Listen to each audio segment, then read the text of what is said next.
Yan, so mga ka-viewers, mayroon tayong i-repair ngayon. So ito po ay isang Bluetooth speaker na naman. Yan, halos ang i-repair natin Bluetooth speaker.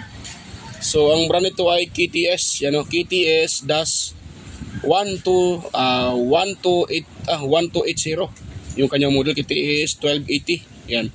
Or 1280. So problema nito mga ka-viewers ay tuklap yung tuklap yung saan mag-charge.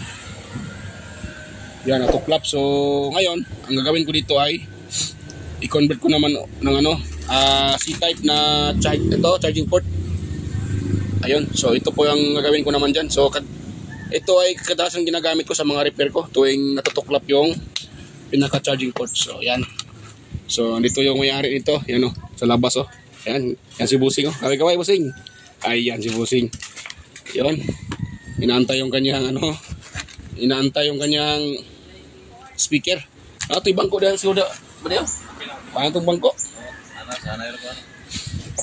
So bago pa tayo mag-start dito mga ka-viewers, ayan, sa mga bago pa lang dyan dito sa aking YouTube channel, so huwag niyo pong kalimutang mag-subscribe at pindutin yung notification bell at ilagay sa all para ma-notify kayo kaagad or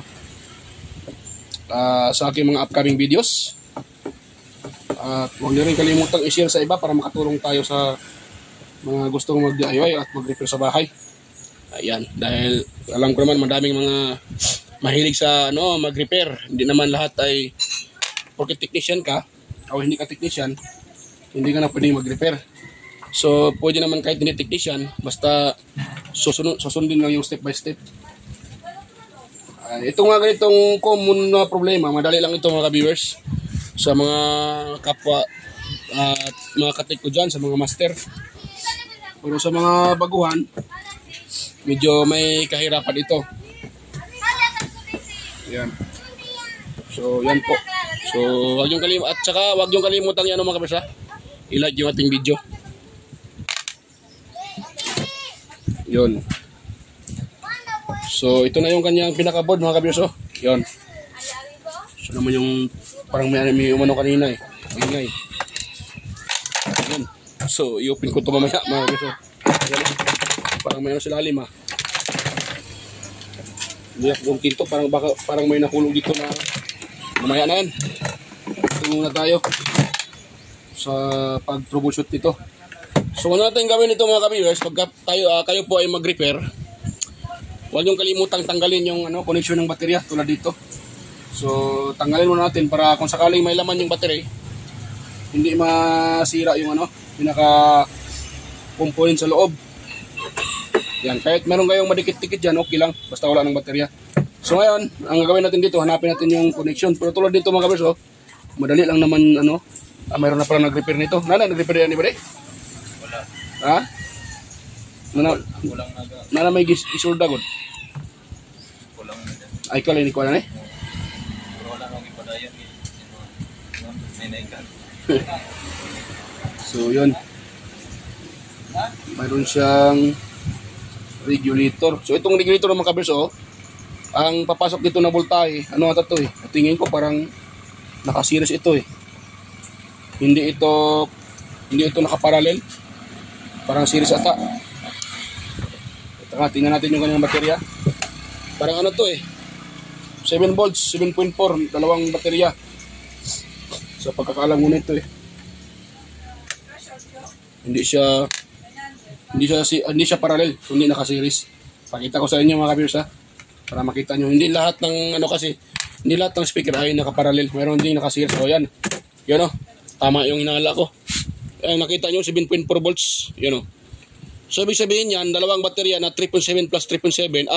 Yan, 777 plus 777 naka-series. So 7.4. Dahil pag yan po ay naka-parallel, kahit dalawa yan, 777 pa rin yan. Or yung kanyang pinaka maximum voltage ay 4 volts pag na full charge. Yan, minimal niya ay 7.4 at 777. Dahil naka-series sila, so 7.4 volts. Dahil yung 777 plus 777 kaya 7.4. Ayun Yan, sa mga nagtanong dito sa aking sa comment section na pwede bang i-direct sa 220 yung ganito. speaker. So, hindi po siya pwede mga ka-viewers dahil 7.4. Pag yung adapter nyo ay 5 volts lang, so hindi kakayanin. Kung yung speaker ay 5 volts yung pinaka baterya niya, ano lang sa 3.7, so pwede nyo direkta yun sa outlet. Gamitin nyo lang ng 5 volts, pwede na. Pero ito hindi pwede dahil naka-series siya. So ganoon lang kasimple kung gusto nyo mag-DIY. Walang masama sa pag-DIY. Basta inuha nilang mabuti na tama yung gagawin. Dahil pag hindi tama yung pagka DIY nyo, maaaring masira po. So ganoon lang kasimple. Mayroon kasing nagtanong na pwede ba daw direkta sa 220 yung Bluetooth speaker.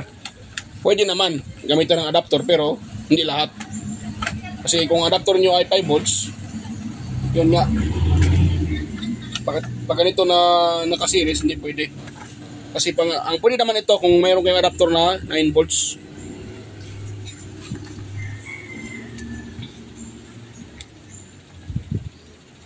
Yan. So pinakita ko na sa inyo yung mga ka-viewers, yung kanyang baterya para sa yung mga baguhan. Alam nila na kung paano DIY.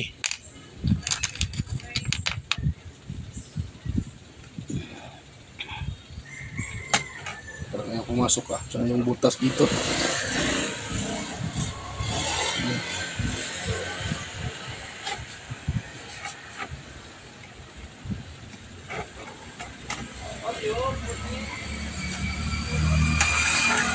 Yan.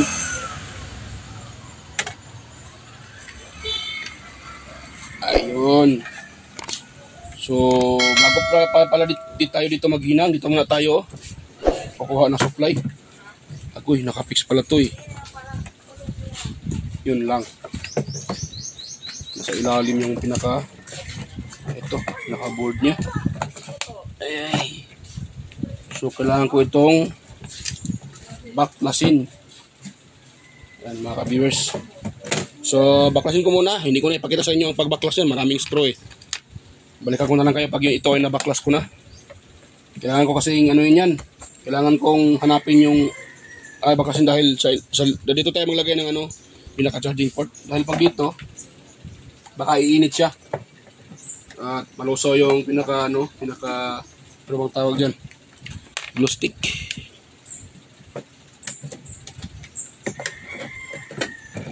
So, ayun.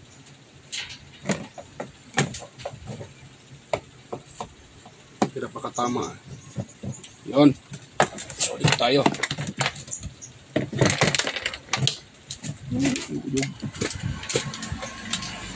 Ano ba kinikuan? Kagay screw. So, stay tuned lang mga kabirsa para hindi nahaba ito video natin. Balikan ko na lang kayo. So, yan mga ka-viewers, tapos ko na rin wirings itong niya. So, sa mga baguhan pa lang at hindi pa alam ang pag-wiring ito or pag-wirings nito. So, ngayon ito lang. Yung nakita nyo na V, yan po yung ating positive volt or volt input. Yung ito namang may ground, ito yung pong ating negative or ground. So, ganun lang po kasimple. Tapos, ito na natin gagamitin. So, ito naman dito mga ka-viewers, at akin din siyang binutasan, no? Ano? Hindi pala kita, kagwa nga. Hindi pala kita, pasensya. Ayun. So, mayroon siyang butas, binutasan ko na rin para lagayan ito. Ito. So, yan. Iano na natin to. Isapak na natin para matapos na itong ating repair. So, pala kita yung ginagawa ko Paano to? Dito. Yan na lang. Yun. Kita naman siguro ko. So, ito pasok ko dito. Tapos hilain ko siya uli. Dito kayo padaan sa ilalim mga ka-viewers. Ito. Yan. Ito siya. Bali, ganito. Tapos, merong dito. Butas din. Binutasan ko na yun. Diyan ko ipadaan yung pinaka-wire.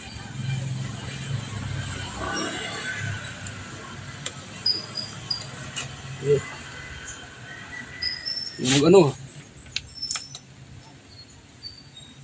Yun, maliit yung butas. Ayan, pwede lang. Ayan, so ito na yung dulo. Yan. So, ganun yung setup niya. Yun. So, bago natin yan i-ano, idikit ko muna yan ng shoe glue. Shoe glue. Glue stick pala. Mali pa ako. Hirap pag Tagalog mga ka-viewers pag tayo ay Bisaya. Kaya pasensya na. And yung Tagalog ko ay medyo hindi akma sa ano. Pero ang importante ay siguro maintindihan nyo din naman yung mga sinasabi ko. Yan. Yan. So hindi tayo marunong mag-explain. Yan.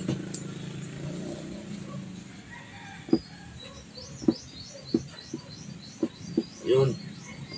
Siya matanggal pa to. Hindi na ito matanggal mga kabiyos. Pag ito ay titigas, hindi na matanggal yan. Yan, pag didikit yan, hindi na matatanggal yan. Wait lang muna. Yan. Yun. Ito pala, nakalimutan ko. Lagyan din natin para didikit talaga siya. Yun. Yun, mga ka-viewers. Kita ba? Kita naman siguro.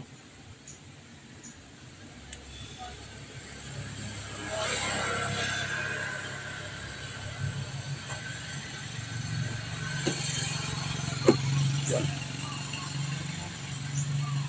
Ito ay ano na. Hindi na ito matanggal.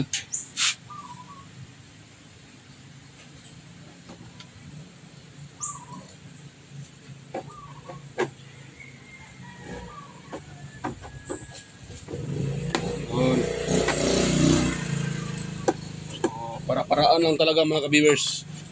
Depende na sa technician yan kung paano niya gawa ng paraan para ma-install yung ano, itong mga ganitong charging port. Pwede din, buhusan nyo ng ano, buhusan nyo ng ganito. Ano bang tawag nito? Yanong ko lang hindi ko pakita yung brand. Hindi naman ano itong brand sa akin eh. Hindi naman to sponsor. So yun. Ganun ko lang, yan. Anong tawag nito? Shoes glue ba to? Shoes glue. Ito, maganda din to. Pero pag nasobrahan nyo, pati yung contact na buhusan, patay na. Hindi naman kukontak yan. Pag nabuhusan pati yung yan, silalim. So dito tayo. Dahil pwede na yan, matigas na yan siya. Ngayon dito naman tayo sa kanyang positive input papuntang ito, charging IC. Hindi pala kita.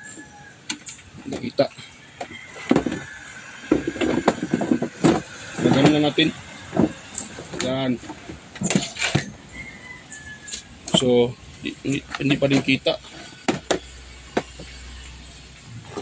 Gagawin na natin mga ka-viewers.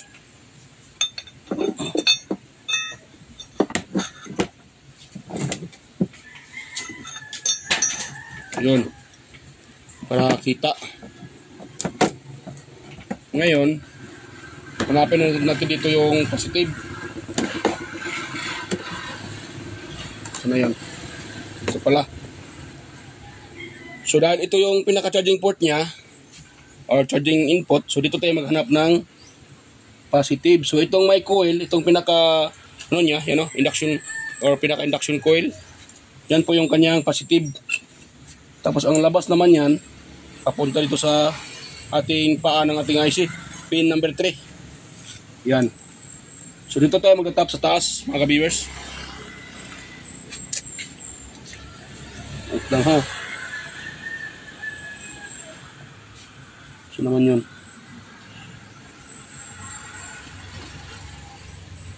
Dito tayo magtatap. Yan, yan tayo magtatap ng ano, ng tawag dyan. Ito kasi mali itong ginagawa ng ano ng anong ganito eh. Ginagawa nila, yung manufacturer nito may mali. Ito kasi ganito na charging input, pang 12 volts to eh. Pag ito ay nagkamali yung may-ari nito, hindi alam kung paano mag-tap. Pag ito ay na salpakan ng 12 volts, iwan ko na lang. Yan. So meron naman siyang 7805 pero delikado pa din. Pag yan po inasalpakan ng ano. Kasi nakalagay ito 5 volts eh. Pag yan salpakan ng 12 volts yan, iinit yung IC. Masisira yan. So dito tayo mga kabers. Dito tayo maghinang sa doon sa may malapit sa. Tapos mamaya atin yung patakan ng ano, soldering lead. Soldering lead. Glue stick. Yan para hindi ma-anoin. Baka makalimutan at mapatakan. Siguro masalpakan ng 12 volts, sigurado masisira yan. Dito tayo, lagay tayo ng soldering lead.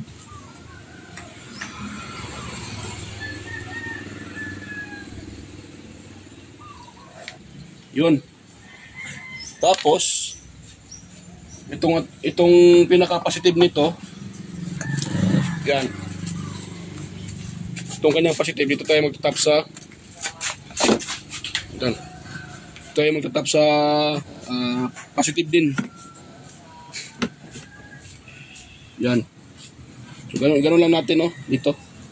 Itong ating positive, itong red galing dito sa ating charging input.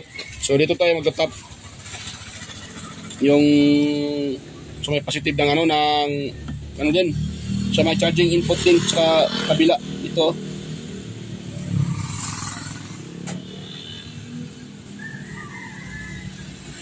Yun. So pwede na yan. Pwede naman dito kung gusto nyo magkiskis dyan, kiskisan nyo lang. Yan dyan man daw. Yan, magkiskisan nyo lang dyan. Pwede naman. Yan, hanapin nyo lang saan yung nilabasan ng ating positive galing sa dito sa original na charging input. Kung saan yung positive nya, dyan nyo lang itatap. Tapos ito namang ating negative, kahit saan ito mga kabers, sa ground, kahit saan ground kayo magtatap, pwede. Excuse po. Yan, pwede dito. Ground din dito eh. Kahit saan ground dyan, pwede. Ito, pwede to dito. So, ngayon, ano na natin, Yan. Lagyan pala muna natin ng soldering lead. Itong pinaka-ground nya. Pwede na ito sa gilid. So, try ko dito sa gilid. Ito. Kita ba? Ito, sa ground sa gilid.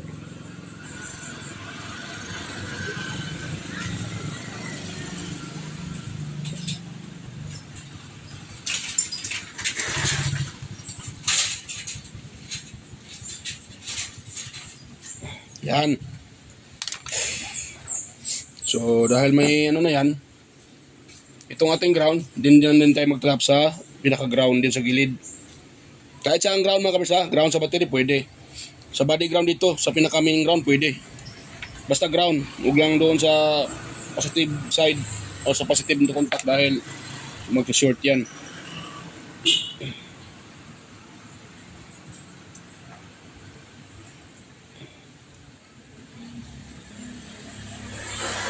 Yun.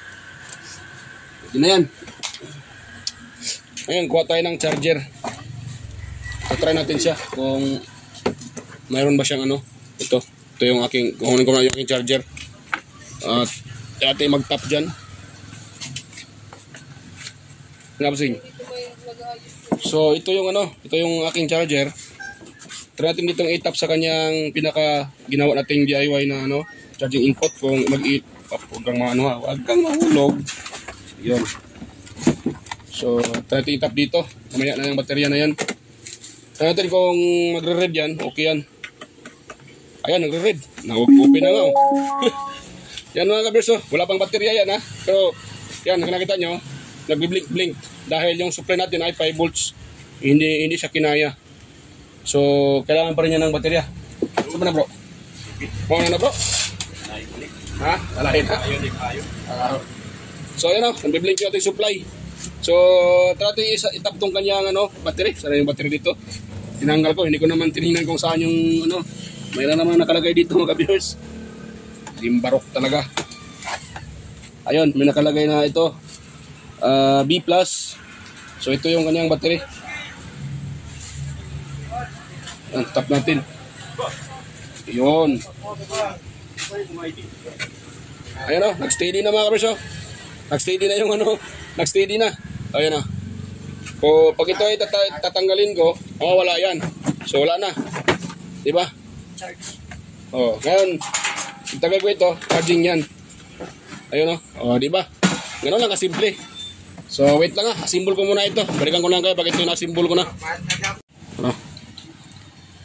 So, yun mga ka-viewers, okay na. So, nasimbol ko na lahat. Yan, so sa sinasabi ko, asimbol ko muna. So, ito, tapos na.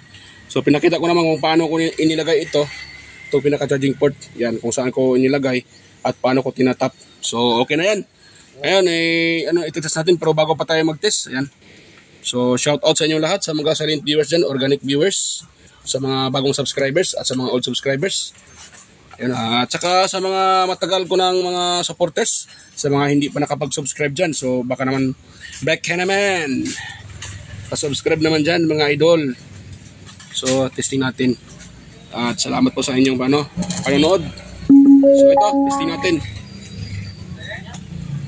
So, ito natin double purpose niya. Yan. Yun. Kita na kung nakilos mag-ayatin niya kiman na play yan. Okay siya mga viewers. Sarado noy. Kung sir na no manhunto ka naton bego para kung nagdiaton na akin na brigada. Ayan mag-search na. 378. Pwede sa man text kumigo o malaman na online. Pwede sa pregunta. O medyo kami nag-iaton live. No? Nag-iaton live. Yun. So, sinesearch ko muna siya. Dahil no, si Genesis. Isa lang yung channel. Yan. Yun.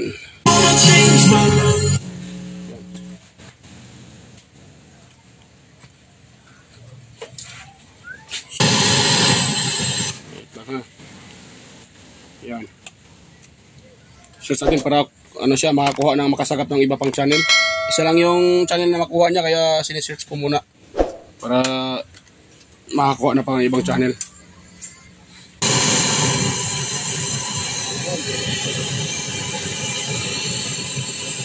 Tapos tayo.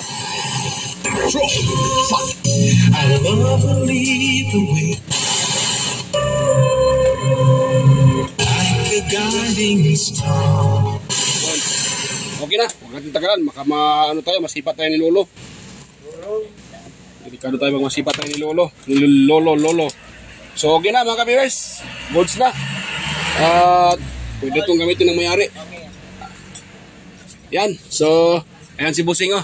Ayan Busing. Masama Busing. Okay na Busing? Okay na daw mga ka-viewers. Ano pangalan Busing? Pangalan? Yan. Yan daw mga ka-viewers. Okay na daw yun. Okay na. Dahil gumanya na yung kanyang speaker. So yan. Hanggang dito lang po yung aking video mga kabers. So ayan pala. Hindi ko makalimutan. So sana wag yung kalimutan mag-subscribe ka pala. At puting hiling lang mga kabers. Sana wag yung i-exit yung mga ads na lumalabas sa aking mga upload. Dahil yan po ay malaking tulong na rin sa aking munting channel mga ka-viewers. Ayan. So bye bye po mga kabers. At God bless us all po. Bye bye.